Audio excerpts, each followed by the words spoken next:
ஏதாவது ஏதாவது வந்து கழுப்பிட்டே இருப்பாங்க, ஏதாவது பேசிகிட்டே இருப்பாங்க.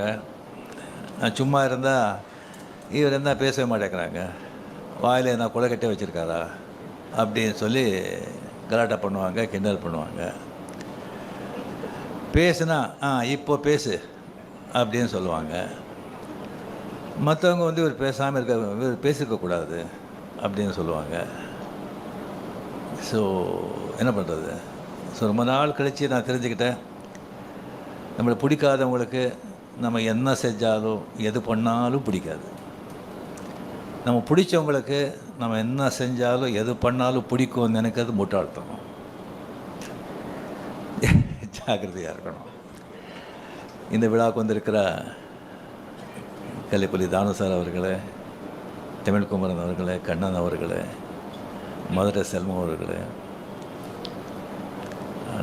சிம்ரன்ஜி அண்ட் பத்திரிகை நண்பர்கள் அனைவருக்குமே என்னுடைய அன்பார்ந்த வணக்கங்கள். முக்கியமாக வந்து கமல்ஹாசன் சார் அவர்கள் அண்ட் அஸ்வத் மாரிமுத்து. கமல் சார் வந்து இப்போ சொன்னாங்க வந்து இந்த ஆஃபீஸ் ஓப்பனிங் அப்போவே வந்து டெரஸில் வந்துட்டு, ரஜினி இப்போ ஆஃபீஸ் பெருசாக ஸ்டார்ட் பண்ணிவிட்டேன், இந்த ராஜ்கமலுக்கு ஒரு படம் பண்ணணும் அப்படின்னு. சரி அப்படின்னு சொல்லி அதுக்கப்புறம் அவரும் பிஸி ஆகிட்டார், நானும் வந்து நான் பிஸி ஆகிட்டேன். ஸோ அதுக்கப்புறம் வந்து ஒரு சீரியஸாக சிவாஜிக்கு அப்புறமா வந்து பேசுகிற மாதிரி இருந்தது.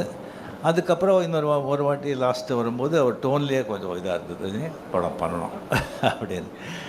சரி சார் நம்ம பண்ணலாம் அப்படின்னு சொல்லிட்டு, இது வந்து டைரக்டர் வந்து ஆக்சுவலாக பார்த்திங்கன்னா அஸ்வத் மாரிமுத்து வந்து இது 4வது டைரக்டர். ஃபஸ்ட்டு நம்ம பண்ணும்போது ரவிக்குமார் ஃபிக்ஸ் பண்ணியிருந்தோம். சரி அது வந்து சரியாக திஸ்டிங் வரலன்னு சொல்லி அப்படியே வந்து இதாகிடுச்சு. அதுக்கப்புறம் நம்ம சுந்தர் சி சாருக்கு வந்து வேறு ஒரு படம் இருந்தது, கொஞ்சம் டிலே ஆகிட்ட மாதிரி இருந்தது.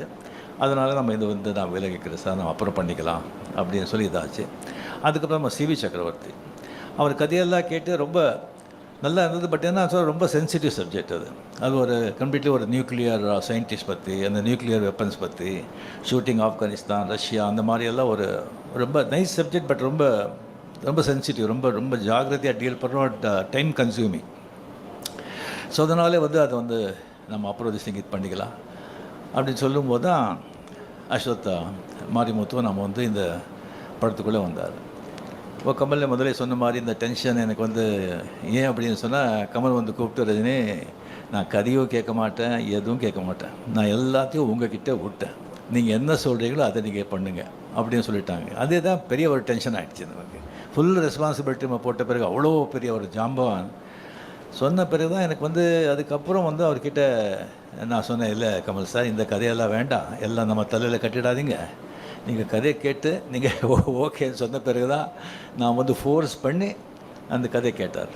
ஸோ கதை கேட்டு நல்லா இருக்குது அப்படின்னு சொல்லி இந்த படத்தை வந்து நம்ம வந்து இது பண்ணியிருக்கோம். டெஃபினட்டாக நம்ம என்ன சொல்லி என்ன பண்ணால் கூட அஸ்வத் மாரிமுத்து மேலே வந்து பெரிய ஒரு ரெஸ்பான்சிபிலிட்டி இருக்குது. அதுக்காக எல்லாமே வந்து உங்கள் தலைமையில் நம்ம போட்டுட மாட்டோம். 100% நம்ம எல்லாம் சேர்ந்து it's a group work, it's a combined work, it's a team work. எல்லாமே சேர்ந்து நம்ம வந்து ஓன்லி சக்ஸஸ் நோக்கி தான் நாம் வந்து இதை உழைப்போம். டெஃபினெட்லி படம் நல்லா வருவாங்கிற நம்பிக்கை எனக்கு இருக்குது. Very energetic director, young blood. அவர் படம் அந்த டிராகன் படம் பார்த்து எனக்கு ரொம்ப பிடிச்சிருந்தது. அது என்டர்டெயின் மட்டும் இல்லாமல் ரொம்ப டிஃபிகல்ட்டான சப்ஜெக்ட், அதோட ஒரு நல்ல மெசேஜ் வந்து அதில் வந்து கொடுத்துருந்தாங்க. It's an excellent here the cameraman and crew. ரொம்ப ரொம்ப ரொம்ப திஸ்டிங் நல்லா வந்திருக்கு. கடவுள் பணத்தில் நல்லா வரணுங்கிற நம்பிக்கையும் இருக்குது. அண்ட் கமல் என்னுடைய வந்து ஃப்ரெண்ட்ஷிப் பற்றி ஆல்ரெடி நம்ம எவ்வளோ சொன்னால் கூட அது வந்து கம்மி தான். அவர் வந்து எனக்கு வந்து அவர் செஞ்சுருக்கிற எனக்கு வந்து உதவியா இல்லை என்கரேஜ்மெண்ட்டா இல்லை கோஆப்ரேஷனாக என்ன சொல்கிறதுன்னு சொல்லி அதுக்கு வந்து